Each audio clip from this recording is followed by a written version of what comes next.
Buenos Dias Gunners Collective. Back at it? You already know. Ba-da-ba-ba-ba-ba-ba. Here goes another one. Ba-da-ba-ba-ba. Like a mother. Ba-da-ba-ba-ba. I said guard a mother. Bye-ya. Bye-ya. Orderly, as you can tell by that thumbnail. Don't. Orderly, let's get Latin activity, right? Let's get Latin active going on here. 1992, lighter shade of brown, Merced Fairgrounds, ooh-wee-ee, pobre si. July 24th, I remember it like it was yesterday, only I wasn't there. But these are the stories I was told, and I remember hearing about it, and I was like, damn, I missed out, homeboy, I wish I was there. In a Menudo style in direct fashion, let me tell you about the incident that happened when lighter shade of brown came to the Merced Fairgrounds, because it was something big, it was something major. Now, I remember back in the early 90s, right before I got incarcerated, lighter shade of brown hit. And this is right about the time, right after Kid Frost had hit with La Raza. And that was the song bumping. Didn't matter if he was from Northern California, Southern California. Didn't matter where you were from, straight up, as soon as that song La Raza hit, don't. You just started feeling it, right? And we felt it because it was one of ours. It was the only thing we really had. Now, prior to Kid Frost coming out, there had been other Chicano artists. There had been other Mexicano artists, that were doing their thing. But nothing hit mainstream like La Raza hit mainstream. And plus, it was talking about our people. It was talking about the brown people and what we were doing, not only in the industry, but in life. And you could identify, if you were living that type of lifestyle, you could identify, adapt, and that song was the one. That was it, right? But then a different group came, a younger group, a group with more enthusiasm, a group with more, they just had it, right? And that was Lighter Shade of Brown. Shout out to ODM. When Lighter Shade of Brown hit, it was over. I remember when that song Latin Active hit, and this DJ, and of course, on a Sunday afternoon, and just every song that hit, I mean, it felt like you were right there in the water, like you were part of that. Just the way they spoke, the way they talked, the way they danced, the charisma that they brought. They were a force to be reckoned with in the Chicano movement, as far as they were that one group. Not only were they crossing over to the mainstream, but everybody wanted to be a part of that Latin activity. Gangbanging seemed, I remember, for that little bit of time to cease, and everybody was happy, everybody was partying. It didn't matter if you were from Northern California, Southern California. It didn't matter if these vatos were from the South. We all adapted to their music. Now, I was young at the time, so I was just kind of going with the flow. Mongolian wasn't Tongpolian yet. I was kind of just like, okay, getting into the gang, starting to learn what was going on, why I didn't like these guys from the other side, or why I was doing what I does. And so I was like, can I get some culo? Can I get a mom on? Right? I was just trying to adapt. I was a young kid. But at the same time, that was the song bumping. I remember I had the tape. Yes, the tape, old school. I had the tape on repeat, and I used to have this little beat up little radio that I used to bump that my mom had bought for me at a yard sale. And I used to throw that tape in. It's that Latin activity, right? I was getting it. So what happened was I got incarcerated. We all know the story. I get incarcerated. I'm locked up. I'm in juvenile hall. I'm awaiting my trial. I'm awaiting whatever deal I'm going to take so I could bounce and go upstate, meaning the California Youth Authority. So I'm already reserved to my fate. I already know what's going on with me. I'm up out the way. I got myself up out the way, right? Because I was out there gangbanging, really in the mix. But 1992, July 24th is an infamous date in Merced history. For those of you that are from Merced or Merced County, sit down. I'm about to give you some knowledge you can't get in college. Only myths and rumors you heard of, but I'm going to give you the real, because it was relayed to me by real righteous homeboys from my neighborhood that were actually right there. Guard! I said, they were there, bitch. They were there, right? So what happened that day was, prior to that day, everybody had been hearing that Lighter Shade of Brown was going to come perform in concert at the Merced Fairgrounds. And there was a lot of people happy. They were happy that, finally a Latino, a Chicano was going to get their due on the main stage. Finally, they were going to have something. We were going to have something to go to that was going to be ours, right? But in the, you know how it is already, right? All the norteños were tripping. How are they vatos from the South going to come over here and perform in our fairgrounds? How are they going to come just kick it and do their thing on our thing, and our thing is not their thing, and their thing is not our thing, and our thing is going to become their thing? Watch how we do it. So there was a lot of people that were bitter, that were not going to let it happen. And there was a lot of confusion going on because a lot of people, I remember at that time, they wanted to take their children. And I was hearing about it. I remember, my tia, I used to talk to her. She used to be like, mijo, guess who's coming? Because at this time I was in Nellis, right? I went to Nellis. I'd already been there, and I used to call her. She said, mijo, guess who's coming to the fairgrounds? I said, who, tia, who? Is the Pope, is he going to bless us? And she was like, no, lighter shade of brown. I was like, for real? Ten putos. Right back then, I was already on my gangbanging hype, so it was kind of like, man, tell them to get off where they're mad at. They can't hit them in the head with a party for me. They were going to be too far off. So trip out what happened. So that day, July 24th, 1992, there was a lot of conflicted people and a lot of confused people. See, people back in them days at the fairgrounds, they would have like Keith Sweat, or they would have, certain artists that would come. Everybody would get all hypey and hype because we didn't get much in Merced. Being a smaller town in the 209, the Central Valley, when we got someone big to come perform, I mean, everybody went. Everybody and their kids and their mom and their grandmother said, yeah, I want to go to McCoy. I know I can't walk, but I'm going to get there. I'm like, when I find you, can I get there right? They'll get there. So it was like a thing to go to that everybody would go. Would be the main stage. Merced Fairgrounds is not very big. I mean, there's a little bit of everybody there. So it'd be something to do, So lighter shade of brown going, you better believe that raza was going to turn up. You better believe that raza was going to show out. This was our thing going on, man. It was going to be on like Donkey Kong. Facts, right? So anyways, the way that the story goes is July 24th, they pull up. And there's a lot of people that were tripping because, they didn't know if they could take their kids. This was going to be a little bit different. Word on the curb was all the gang members from all the Central Valley were going to pop up and rush the stage and handle their business. What happens all the time at these concerts? These hip-hop concerts, people turn it into something that it's not supposed to be. It's supposed to be a performance for your entertainment, for your enjoyment. But of course, this is not the real entertainment, what's going on up there. The real entertainment is what's going on in the crowd, right? Because that's where it be popping. So, and that's where you be politicking on the chicks. Like, where's hand? And are we going to go to the after party? We can see the way my after party game works. I'm trying to fix the now at the after party. That's what you be really tripping on, right? Not what's going on up there. The DTX and the ODM, they're going to do their thing regardless, right? But you're going to be over here and like, can I get some of that DTX? And can I bring some of them ODMs, right? That's what you're really on. This is a Mexican female. Can't you get with this? That's what you're really on. So, this day was not to be so. This was going to be an infamous day in Merced history because what was going to happen was there was actually a plot and a plan to go up there and ruin this show, to go up there and rush whatever lighter shade of brown was and their entourage, because automatically all the Northerners assumed that these vatos being from down south were representing Sur, or these vatos were representing this Reno style, right? And the way I look at it now as I'm older, I know that's not the case. I know that these guys, yes, although they are from down south, yes, and I'm sure some of them were involved in whatever they were involved in. You can't take that from the next man. I'll always be from Northern California, whether you like it or not, right? But doesn't mean I'm representing in gangbanging. It just means that's where I'm from, eh? Didn't mean that they were pushing that agenda, but maybe some were. Regardless of all that, the Norteños didn't care, man. Vatos from up north were like, this is our time to shine. It's our time. You ready? Let's go. Hike! Right? So Vatos was going to win that Super Bowl. So I guess they came to perform, and when they did, there was a gang of people from the crowd, not only from my neighborhood, from all the Merced neighborhoods, but from Modesto, from Planada, from La Grande, from Los Baños, from all the whole little area, Merced County and Stanislaus County, Turlock, Sierra, Modesto, like I said, Empire, Patterson. So the vatos are all there, and there was a sea of red, Holmes, a sea of north. They looked like they were at a big Tone concert, right? That's how many vatos were there. And Lighter Shade of Brown came on to perform.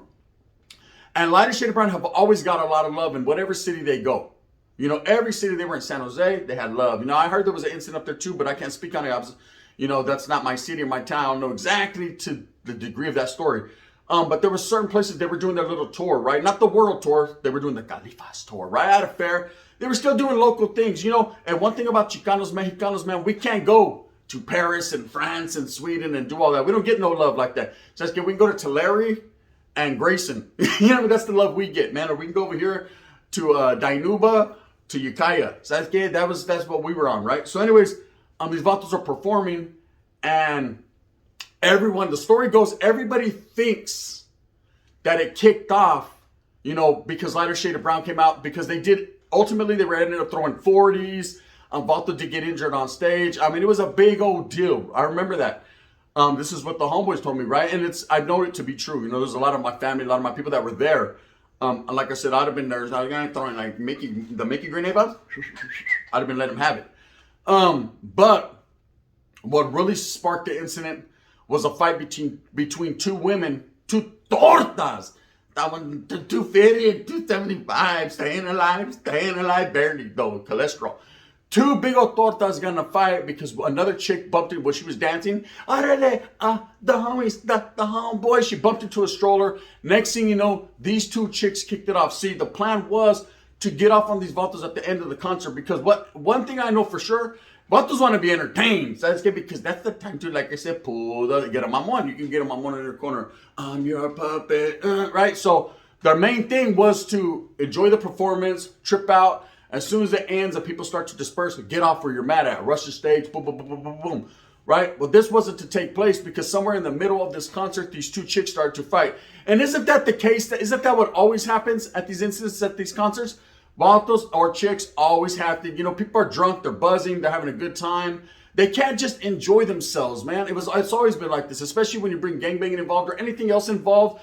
People start to feel some type of certain way. Anyways, Big Mama was feeling some type of way, and a little bit less than Big Mama was feeling some other type of way, and a stroller got bumped into. How dare you bump into my kid's stroller that I bought at Walmart for $89, bitch? It's on, right? So boom, they rush. In the midst of that, other people start to fight, and it becomes sort of like a bar fight, only it's a concert fight. Go figure, right? And hint is kicking off. Now at this time, Lighter Shade of Brown is still performing, because this fight is happening towards the left of the stage in the back. And they're getting off, and while cops are trying to break up that melee, some young individuals took it upon themselves to start throwing 40s at Lighter Shade of Brown, throwing 40s and all kinds of whatever else they were throwing. I can't call it like an alcoholic. I can't tell you who did it at what point in time, because no one ever got busted. A whole bunch of people went to county jail. A whole bunch of people got released. You can never pinpoint exactly who did it unless 6 9's there. Then he'll tell on everybody, and then everybody's in trouble. But it kicked off. Well, that wasn't the main kicker. The main kicker was what happened that same night. So the Lighter Shade of Brown thing's going on. People, it's like a big old melee, a big old thing. And I remember they never, ever, ever for a long time brought any other rap groups from Southern California down. And I remember the word on the curb was, oh yeah, because a lot of homeboys were claiming the fame. We ran them fools Lighter Shade of Brown about the town. We ran up about the fair. But it really wasn't even an incident like that. To be honest with you, believe me, I would be the first one, flag planted, claiming the fame. I'd have been like, yeah, I'm right there, and there they go, I see. You know what I mean? But nah, it wasn't like that. It was two fat chicks fighting over a Chico stick, right? That's exactly what it was. Two fat chicks fighting over a stroller. And Lighter Shade of Brown got caught up in the melee. Now, like I said, guard, shut up, I'm talking. Like I said, you two Wood brothers, you want to participate, come sit down. Come sit down here. Here's a little coffee. Trip out on this. The Vatos were going to get ran upon. That incident taking place was a blessing from the Lord himself. Because if that incident wanted to take place between these two chicks and basically kicked it off prematurely, bad things could have happened. I've been involved in a lot of different things where the plan goes awry or the plan goes right on par, right? And when the plan goes on par, pobre, see, someone has their head up their ass faster than the rabbit gets fucked, right? And look, you see them walk through over there? We're going to go stick their hands up there. You ready? Yeah, but we're going to wait, because I'm going to get them on one over here in the corner for some skinny white girl. She's bad, though, isn't it, right? Bang, bang. And that's just how it goes. Now, the reason this incident is so infamous in Merced is just because after that date, we never had a chance to experience any Chicano rappers. Nobody wanted to come. They were like, man, fuck them. You go there, you get hit in the head with a bottle of Mickey's, right? But I remember Lighter Shade of Brown going on the radio and praising how much fanfare and how much love they got, even though this incident took place. And I remember everyone, it's a story told in my audience, it's a story told all around Merced, how back in 1992, our claim to fame, 1992, it's now 21 years later, right? Or 31 years, however many years it is later, that they got ran up out of Merced. That's not the truth, man. That's not the truth. Like I said, it was two fat chicks fighting over one of the steaks you get at the 99-cent store. The thin, hard ones? I know, I ate one the other day. The garbage, right? That's what it was, man. It had nothing to do with them. But like I said, it was about to be. After that incident, everybody gets rushed. Blackers are pulling everyone out. They're kicking everyone out of the fairgrounds. And I remember the fair was popping at that time. And a lot of my homeboys were smart. They said, we just went on the fair side because they had it divided. They had like this railing. And so as you walk right through the metal detectors or whatever the case may be, they were taking, this is back in the days, the early 90s, they're taking people's hats if you're wearing hats. If you remember those jackets, the black jackets you used to wear with your Old English with your name on them. Yes, indeedy, right? Cortezes, if they're wrong colors, you can't come in. They were really tripping. No British Knights, I said. No British Knights. Illegal street hikers for the Jota, you can do your thing. I remember back in the days, they started to really trip off gang paraphernalia and gang clothing, right? But whoever made it in, made it in. That's just what it was. You know what I mean? Turn your hat out inside out and say, dead end. And that's just how you rock. There you had, so right when you walk through the metal detectors and everything, to your left was the stage. That's where they had it set up. And they had all this railing. I remember because I went to a lot of concerts in Merced at the fairgrounds. They never switched it up. Then sometimes if it was real big, they would do it in where the racetrack is, where they race cars. But anyway, so if you keep walking straight and bust a right, that's when you get off into the main area of the fairgrounds where all the rides are at and shit. A lot of my homeboys were able to wiggle to the rides while the Placas were out here dealing with two fat chicks pulling hair. And it was all good. So that old story we hear in Merced, and I wanted to speak on it about lighter shade of brown getting ran up on and ran out of Merced. They didn't. They performed their last song. They were like, okay, peace. You know what I mean? And that was it. That was the incident, man. It wasn't that notorious. It wasn't that bad. There was no dead bodies. There was a couple of people that did get booked, get stabbed. But to tell you the truth, a lot of people in my town like to make it out into a big north-south incident. Oh, it happened because they were from down south. But actually, there was a whole lot of red on red that happened. It was just a free-for-all. A bunch of people fighting each other because they didn't like each other. Had nothing to do with north and south. There wasn't even a lot of southerners that pulled up, to be honest with you. How do I know? Not being there, my homeboy told me everything. He was right there. He's like, what that I ain't gonna lie, one about these white dude, he was over there, yeah, my homie. And I give him the uppercut. I said, just because I can. I said, why you do the woods like that? He said, because I could. I said, because I could. And that was that. After, that incident, I remember, that was the incident that really sparked the north and south hatred in Merced. That's what opened the eyes to a lot of the norteños. I know there's a lot of beef now with upstate sureños, and every day, God, I wish, man, that there wasn't that beef. I'm not stopping anyone or poisoning anyone and saying don't do it. Do what you do, Holmes. Do what you do for the cause that you believe in. Believe that. I did it. Do what you do. I'm not a non-active vato trying to poison the people. I'll never fucking do that. But one thing I'm saying is, man, know your historia. Know the reasons why. That was a one incident, the catalyst in Merced that really set up, that opened the eyes of the homies to know about North and South, or to obviously think that they knew about North and South, right? The vatos are from the South. We're going to get them all the time. Why? The vatos are performing for you. After you pay for your ticket, you enjoy the performance, right? Having grown older now, having known what's up, having been around, it's it. Now, having to have that conversation with ODM, someone that I revere, someone that I admire, someone who plays a big part in the history of Chicano rap, or Chicano music, period. I definitely respect the vato. And this is the same type of vato that if I was out there, I would aim straight for his head with a 40, because I was under the assumption that they were posing a threat to my people or clowning or disrespecting us by performing for us, when really merely they were just trying to entertain the raza. Like I said, that was the catalyst. That was the one incident that set it off. Prior to that, I got locked up for north-south stuff, and there was definitely things that happened, but this was the thing that opened the eyes, that there was a real hatred there, that there was a real difference, when truly, really, there wasn't. It's just how it be like that sometimes. But as far as that incident, for those of you that think about it in Merced, I know there's a lot of people like, what happened? It didn't get that bad. A couple people got booked, and they were carted out. The real incident happened after in the parking lot. And it's always like that. That the shit don't really take place in there. That's just the wind blows. That's just the beginning. It's that parking lot bang that's really going down, right? About to start getting their sideshow on, and next thing you know, someone gets their little sideshow on. And that's just what it'd be like. Anyways, with that being said, that's the story of the lighter shade of brown incident in Merced County, the infamous lighter shade of brown incident that took place. I'm here to tell you it was over 2 fat chicks and a Hershey bar, and it just really wasn't that major. Yes, they did throw some bottles on the stage. Yes, some people did get booked. Ultimately, that's, a life changer for some. But for the masses, man, it wasn't that serious. I wish I would have been there. I would have enjoyed the concert. Some I could tell my grandkids about. I've never, to this day, still seen Lighter Shade of Brown perform, and I will never get to see the original group perform, Rest in peace to Bobby. Rest in peace, DTX, man. Shout out to ODM and the rest of the group. With that being said, brown people, it's our time. I said it's our time. With that being said, move smooth with a purpose. Get everything that you want coming to you. Remember, at the end of the day, it's all about the strive and struggle and the struggle to strive, man. Go out there and get it for your own familia. I got to get it for mine. You got to get it for yours. Hit me with the thumbs up if you like this. And now you can hit me with the thumbs down. See if he's going to be the head that wears this crown. I'm going to continue to strive and struggle for what I honestly, truly believe in, homeboys. And that's getting it while the getting's good. This is the gun. Let's bring everyone together, man. The raza. Bang, bang.